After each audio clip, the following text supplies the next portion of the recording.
പിതാവിൻ്റെയും പുത്രൻ്റെയും പരിശുദ്ധാത്മാവിൻ്റെയും നാമത്തിൽ ആമേൻ. എല്ലാവർക്കും സ്നേഹവന്ദനം. സുഖമായിരിക്കുന്നു എന്ന് കരുതുന്നു. ഏതായാലും ദൈവം നിങ്ങളെ അനുഗ്രഹിക്കട്ടെ. സുഖമല്ലെങ്കിൽ ഈ അനുഗ്രഹ ആശംസ കൊണ്ട് തന്നെ കർത്താവ് നിങ്ങളെ സന്ധിച്ചോളൂ. I know it. അമ്മേ പരിശുദ്ധ അമ്മേ, അമ്മേ പരിശുദ്ധ ദൈവമാതാവേ, ദൈവമാതാവേ, അന്ന് അങ്ങ് കൃപാസനത്തിൽ പ്രത്യക്ഷപ്പെട്ട് വരാൻ പോകുന്ന മഹാദുരന്തത്തിൽ നിന്ന് രക്ഷപ്പെടാനും എല്ലാവർക്കും വേണ്ടി പ്രാർത്ഥിക്കുവാനും ആവശ്യപ്പെട്ടിട്ട് 20 വർഷം കഴിഞ്ഞ ഈ വേളയിൽ കൃപാസനത്തിലൂടെ ഞങ്ങൾക്കും ഈ ദേശത്തിനും അങ്ങ് മധ്യസ്ഥം തേടി തന്ന എല്ലാ അനുഗ്രഹങ്ങൾക്കും കൃപകൾക്കും ഞങ്ങളിപ്പോൾ ഹൃദയം നിറഞ്ഞ നന്ദി പറയുന്നു. അമ്മേ പരിശുദ്ധമ്മേ, ജപമാല മാതാവേ, സകല കൃപാസനം പ്രാർത്ഥനയോടും ചേർത്ത് ഞങ്ങളിപ്പോൾ പ്രാർത്ഥിക്കുന്ന ഈ കുടുംബത്തിന്റെ പ്രത്യേക നിയോഗം. പ്രാർത്ഥന ആവശ്യം പറ മക്കളെ.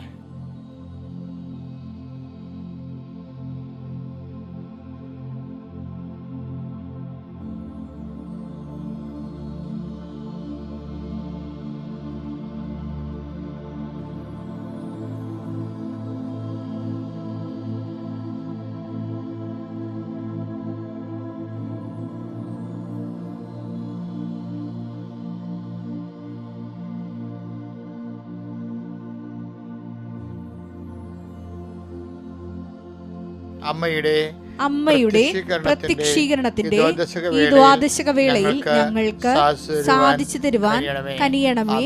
ആമേൻ. വിശ്വാസ പ്രമാണം. സർവശക്തനായ പിതാവും ആകാശത്തിന്റെയും ഭൂമിയുടെയും സൃഷ്ടാവുമായ ദൈവത്തിൽ ഞാൻ വിശ്വസിക്കുന്നു.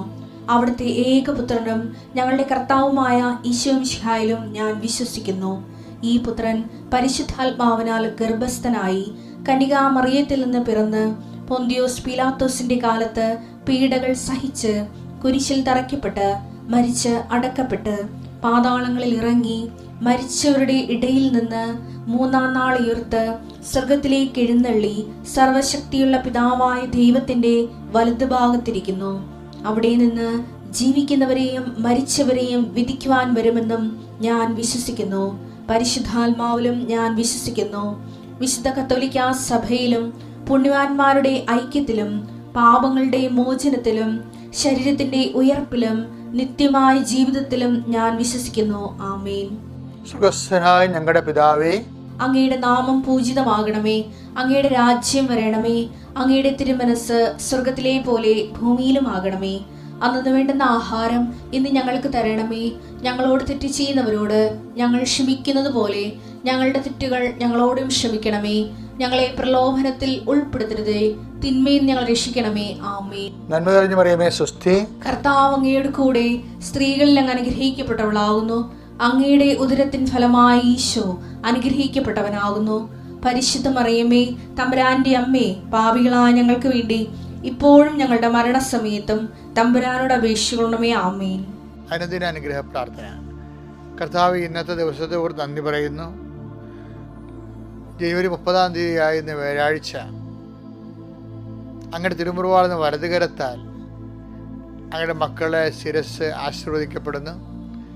കർത്താവിൻ്റെ കരുണ നിങ്ങൾക്ക് ആവശ്യിക്കട്ടെ.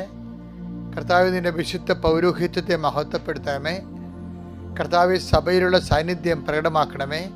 അമ്മേ പരിശുദ്ധമേ, ദേവമാതാവേ, കാനായിലെ കല്യാണ കുടുംബത്തിൽ നിന്ന പോലെ ഞങ്ങളുടെ കുടുംബത്തിലേക്ക് വന്നു നിന്നുകൊണ്ട് ഞങ്ങളുടെ കുടുംബത്തിൻ്റെ പോരായ്മകളെയും ഇല്ലായ്മകളെയും വല്ലായ്മകളെയും അവർക്ക് ഇല്ല എന്നുള്ളൊരു വാക്കിൽ തന്നെ കർത്താവെ ഞങ്ങളുടെ ഇല്ലായ്മകളെ പരിശുദ്ധ അമ്മയുടെ മാധ്യസ്ഥത്തിൽ ഈശോയ്ക്ക് ഏൽപ്പിക്കണമെന്ന് പ്രാർത്ഥിക്കുന്നു. കർത്താവെ, ഞങ്ങളത് ഈശോ ഏറ്റെടുത്ത് കഴിഞ്ഞുവെന്ന് പൂർണ്ണമായി വിശ്വസിക്കാനുള്ള വിശ്വാസം വരത്താൽ ഞങ്ങളെ ധന്യമാക്കണമെന്ന് പ്രാർത്ഥിക്കുന്നു. എൻ്റെ കർത്താവിൻ്റെ ഉന്നതമായ നാമത്തിൽ നിങ്ങളെ ആശീർവദിക്കട്ടെ. രോഗികളെ ആശീർവദിക്കട്ടെ. പീഡിതരെ ആശീർവദിക്കട്ടെ. കർത്താവിന് ഉന്നതമായ നാമത്തിൽ അസ്ഥിരോഗങ്ങളുള്ളവർ, മാനസിക വിഭ്രാന്തികളുള്ളവർ, ഉറക്കമില്ലാത്തവർ, നടക്കാൻ പറ്റാത്തവർ, കർത്താവ് കുഴഞ്ഞിരിക്കുന്നവർ, അതുപോലെ തന്നെ പ്രഷറിൻ്റെ അസുഖമുള്ളവർ, ചില കുഴഞ്ഞു വീഴുമെന്ന് തോന്നുന്നവർ, എപ്പിലെപ്സി രോഗികൾ, ചുഴൽ രോഗികൾ, അപസ്മാര രോഗികൾ കർത്താവിൻ്റെ നാമത്തിൽ സ്പർശിക്കട്ടെ. കർത്താവിൻ്റെ വിശുദ്ധമായ രക്തം നിങ്ങളുടെ ശിരസ് തളിക്കപ്പെട്ട മാരക രോഗങ്ങൾ, ഡോക്ടർ മരണം വരെ മരുന്ന് കഴിക്കണമെന്ന് പറഞ്ഞിട്ടുള്ള രോഗങ്ങൾ ഇപ്പോഴും ഈശോയുടെ ഉന്നതമായ നാമത്തിൽ കൃപാസന ആൾത്താരെ ജീവനോടെ പ്രത്യക്ഷപ്പെട്ട പരിശുദ്ധ അമ്മയുടെ മാധ്യസ്ഥത്തിൽ മാരക രോഗങ്ങളും തീരാവേദികളും യേശു ക്രിസ്തുവിൻ്റെ നാമത്തിൽ മാറിപ്പോട്ടെന്ന് കൽപ്പിക്കുന്നു. ജീവിത ഭാരങ്ങൾ അധ്വാനിക്കുന്നവരും ഭാരം വഹിക്കുന്നവരും എൻ്റെ അടുക്ക് വരിക. ഞാൻ നിങ്ങളെ ആശ്വസിപ്പിക്കാവുന്ന നല്ല കർത്താവേ, ഇപ്പോഴാശ്വാസത്തിന് വലത്ത് കരം കർത്താവേ അങ്ങയുടെ മക്കൾക്ക് അങ്ങ് നീട്ടിക്കൊടുക്കണം പ്രാർത്ഥിക്കുന്നു. ദൈവത്തിൻ്റെ കരുണ നിങ്ങളിലേക്ക് ആവശ്യിക്കട്ടെ. നിങ്ങളുടെ കഴിവിലല്ല, കർത്താവിൻ്റെ കൃപയാൽ നിങ്ങൾ ആശ്വസിപ്പിക്കപ്പെടുകയും അനുഗ്രഹിക്കപ്പെടുകയും ചെയ്യട്ടെ. എവിടെയെങ്കിലും ഞങ്ങളുടെ കഴിവുകളും കപ്പാസിറ്റികളും കുറഞ്ഞു പോവുകയും ഞങ്ങൾക്ക് ഉള്ള ക്ലെയിം നഷ്ടപ്പെടുകയും അവകാശം നഷ്ടപ്പെടുകയും ചെയ്യുമ്പോൾ കർത്താവ് നിന്നെ ഓർക്കാൻ, നിൻ്റെ വചനങ്ങൾ ഓർക്കാൻ, നിൻ്റെ വാക്ക് ഓർക്കാൻ, നിൻ്റെ വാഗ്ദാനം ഓർക്കാൻ, ആ വാഗ്ദാനങ്ങൾ നീ ഞങ്ങൾക്ക് വേണ്ടി നൽകിയിരിക്കുന്ന നിയോഗങ്ങളെ ഓർത്തുകൊണ്ട് നിന്നിൽ മാത്രം ആശ്രയിച്ചുകൊണ്ട് കർത്താവെ ഞങ്ങളുടെ കഴിവിലല്ല നിൻ്റെ കൃപയിലാണെന്നുള്ള സുവിശേഷത്തിൻ്റെ ഏറ്റവും വലിയ വെളിപ്പെടുത്തൽ ആശ്രയിച്ചുകൊണ്ട് നിങ്ങളുടെ എല്ലാ കഴിവുകേടുകളും കഴിവ് നിഷ്പ്രഭമാകുന്ന നിസ്സഹായമാകുന്ന എല്ലാ അവസ്ഥകളിലും കർത്താവ് നിറഞ്ഞു നിൽക്കട്ടെ. ഇന്ന് മുഴുവൻ നിറഞ്ഞു നിൽക്കട്ടെ. നിത്യപിതാപുത്രനും പരിശുദ്ധാത്മാവ് സർവ്വീശ്വര എന്നേക്കും ആമേൻ. എൻ്റെ പ്രിയപ്പെട്ടവരെ, ഇന്ന് നമ്മൾ കുറേ വചനങ്ങൾ പെട്ടെന്ന് ഒറ്റ ശ്വാസത്തിൽ ഒരുപാട് വചനങ്ങൾ കേൾക്കാൻ പോയി. നമ്മൾ ആദ്യം ഞാൻ നിങ്ങളോട് കഴിഞ്ഞ 2 ദിവസം മുമ്പ് പറഞ്ഞായിരുന്നു, അതായത് വിശ്വാസം നമുക്കെന്ത് പറ്റും, അറിവിൽ നിന്ന് കിട്ടുമെന്ന്. അതാണ് സാക്ഷ്യങ്ങൾക്ക് പ്രാധാന്യം എന്ന് പറഞ്ഞായിരുന്നു അല്ലേ. വിശ്വാസം റോമാ 10:17 വിശ്വാസം കേൾവി എന്നും, കേൾവി യേശു ക്രിസ്തുവിനെ കുറിച്ചുള്ള അറിവിൽ നിന്നുമാണ്. ഇപ്പം യേശുക്രിസ്തുവിനെ കുറിച്ചുള്ള അറിവുകൾ കൂടുന്നതനുസരിച്ച് കൊണ്ട് വിശ്വാസം കൂടും. നമുക്ക് പല അറിവുകളുണ്ട്. അമേരിക്കയെക്കുറിച്ച് അറിയാം, ട്രംപിനെ കുറിച്ച് അറിയാം, പക്ഷേ വിശ്വാസം വർദ്ധിക്കണം നിർബന്ധമില്ല. വിശ്വാസം വർദ്ധിക്കണമെന്നുണ്ടെങ്കിൽ യേശുക്രിസ്തുവിനെ കുറിച്ച് അറിയണം. അതാണ് വിശ്വാസം കേൾവി എന്നും.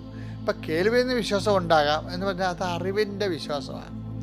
പക്ഷേ അറിവിൽ നിന്നുണ്ടാകുന്ന വിശ്വാസങ്ങളുണ്ടല്ലോ, ഒരു കുഴപ്പമുണ്ട്. അതിന് അറിവിൽ നിന്നുണ്ടാകുന്ന വിശ്വാസം കുറച്ച് കഴിയുമ്പോൾ ഇങ്ങനെ അടന്ന് വീഴും, എന്നാലും ഉറക്കത്തില്ല.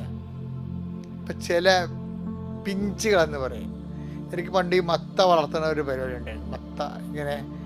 മത്തക്കുരു കുഴിച്ചിട്ടിട്ട് ഞാൻ എല്ലാ ദിവസവും കുഞ്ഞുനാളിൽ അതിൻ്റെ കൂടെ പോകും.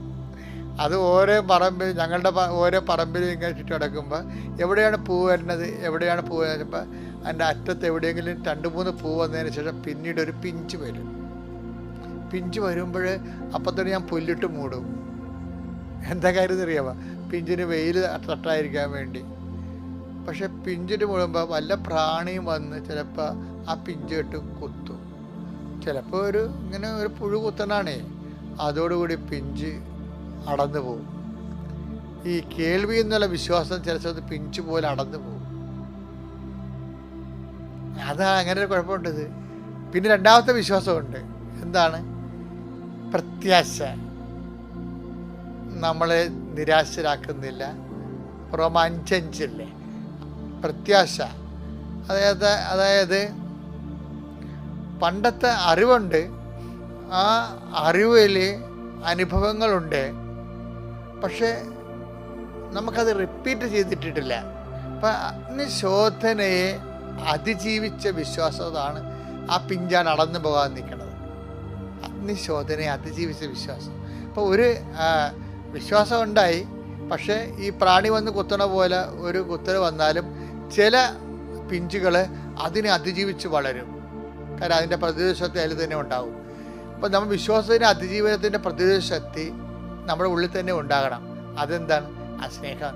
വിശ്വാസത്തിൻ്റെ പ്രതിരോധ ശക്തി നമ്മുടെ ഉള്ളിൽ തന്നെ ഉണ്ടാകണം. ചില പിഞ്ചുകൾ ഇങ്ങനെ പ്രാണികളെ കൊത്തിയാലും അത് അടന്നു പോകാതെ അത് വളരും. എന്താ കാര്യം? ആ പ്രാണികളുടെ വിഷം കയറിയതിനെ പ്രതിരോധിക്കാനുള്ള ശക്തി അതിൽ തന്നെ പ്രകൃതി കൊടുത്തിട്ടുണ്ട്. നമ്മൾക്കും വിശ്വാസത്തിൻ്റെ കേൾവി എന്നുള്ള വിശ്വാസമാണെങ്കിലും പ്രതിരോധ ശക്തി നമ്മുടെ ഉള്ളിൽ ഉണ്ടെങ്കിൽ അതെന്താ പ്രതിശോധന എന്ന് പറയുന്നത്? ഗലാത്യർ 5:6 സ്നേഹത്തിലൂടെ പ്രവർത്തന നിരതമായ വിശ്വാസമാണ് സുപ്രധാനം. അപ്പൊ ആ പിഞ്ച് അടന്നു പോകത്തില്ല. ഇങ്ങനെ ഒരു ഹേമം തട്ടിയാൽ പോലും അതിനെ ഈ സ്നേഹം കൊണ്ട് പ്രതിരോധിക്കും. ചില ആൾക്കാർക്ക് വിശ്വാസത്തെക്കാൾ ഉപരി ദൈവത്തോട് സ്നേഹമായിരിക്കും. അപ്പോൾ ദൈവത്തോട് സ്നേഹം ഉള്ളിലുണ്ടെങ്കിൽ വിശ്വാസത്തിന് അല്പം മങ്ങൽ തട്ടി അടന്നു പോയാൽ പൗരവത്തിലാണെങ്കിലും നമ്മൾ അതിജീവിക്കും. അതാണ് അതാണ് അതിജീവിക്കും എന്ന് പറയണില്ലേ. 1 പത്രോസ് 1:7. കാരണം അഗ്നിശോധനയെ പ്രാണി വന്ന് കുത്തണല്ലേ പിഞ്ചില്. അതെ, അഗ്നിശോധനയെ അതിജീവിക്കണ എങ്ങനെയാണ്? അകത്ത് പ്രതിരോധ ശക്തിയുണ്ട്. അതാണ് അത് ഗലാത്യർ 5:6 അനുസരിച്ചുള്ള സ്നേഹത്താൽ പ്രവർത്തനക്ഷമമായ, നമ്മൾ പ്രവർത്തിക്കുന്നത് എന്തുകൊണ്ടാണ്? ദൈവസ്നേഹത്താലാണ്. അപ്പൊ സ്നേഹത്താൽ പ്രവർത്തനക്ഷമമായ വിശ്വാസത്താൽ നശ്വരമായ സ്വർണത്തേക്കാൾ അഗ്നിശോധനയെ സ്നേഹത്താൽ പ്രവർത്തനക്ഷമമായ വിശ്വാസത്താൽ അതിജീവിക്കുന്ന നശ്വരമായ സ്വർണത്തേക്കാൾ വിലയേറിയതാണ് പരീക്ഷകളെ അതിജീവിക്കുന്ന നിങ്ങളുടെ വിശ്വാസം. ഈ പരീക്ഷകളാണ് ഈ പ്രാണി എന്ന് പറയുന്നത്. പിഞ്ചില് വന്ന് പ്രാണി കൊത്തും. പിഞ്ചെന്ന് പറയുന്നത് എന്താണ്? പൂവിൽ നിന്ന് വിരിയുമ്പോൾ ചെറിയൊരു കാ പോലെ വരുന്ന സംഭവത്തിനാണ് പിഞ്ചെന്ന് പറയുന്നത്.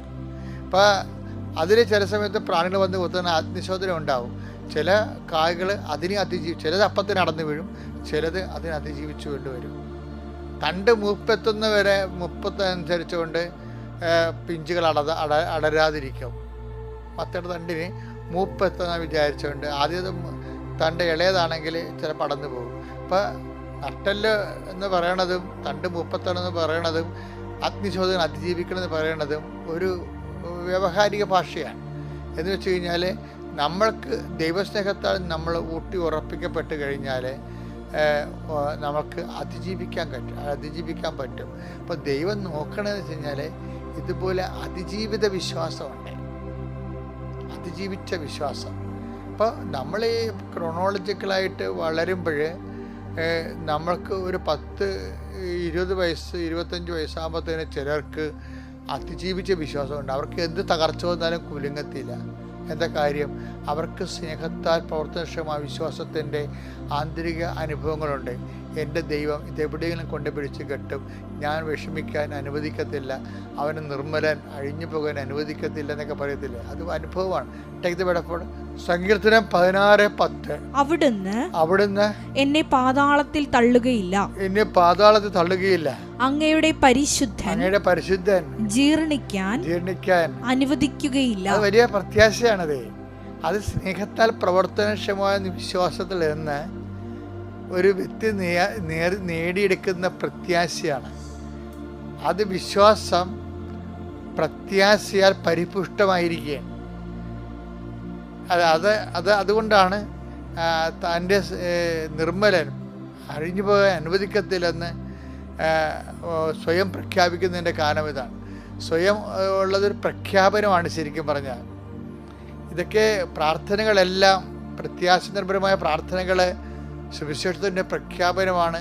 ആ ജീവിതം അതിൻ്റെ വാഗ്ദാനങ്ങൾ പ്രാപിക്കുകയും ചെയ്യും, തദാനുസാരമുള്ള വാഗ്ദാനങ്ങൾ പ്രാപിക്കുകയും ചെയ്യും. അപ്പോഴേ ഓരോ നിമിഷവും ദൈവം ആഗ്രഹിക്കുന്നത് അറിവിൽ നിന്ന് പ്രത്യാശയിലേക്ക്, നിൻ്റെ വിശ്വാസം അറിവിൽ നിന്ന് പ്രത്യാശയിലേക്ക്, പ്രത്യാശയിൽ നിന്ന് ദൈവസ്നേഹത്തിൽ നിന്ന് അനുഭവത്തിലേക്കും അതിജീവനത്തിലേക്കും നീ അതിജീവിച്ച് വളരണമെന്നാണ് കർത്താവ് ആഗ്രഹിക്കുന്നത്. അതിനുവേണ്ടിയാണ് ഓരോരോ നെഗറ്റീവ് ഫീലിങ്സും അനുഭവങ്ങളൊക്കെ ജീവിതത്തിൽ വരണത്. അതിന് നിങ്ങൾ പോസിറ്റീവായിട്ടാണ് സമീപിക്കേണ്ടത്. Praise the Lord.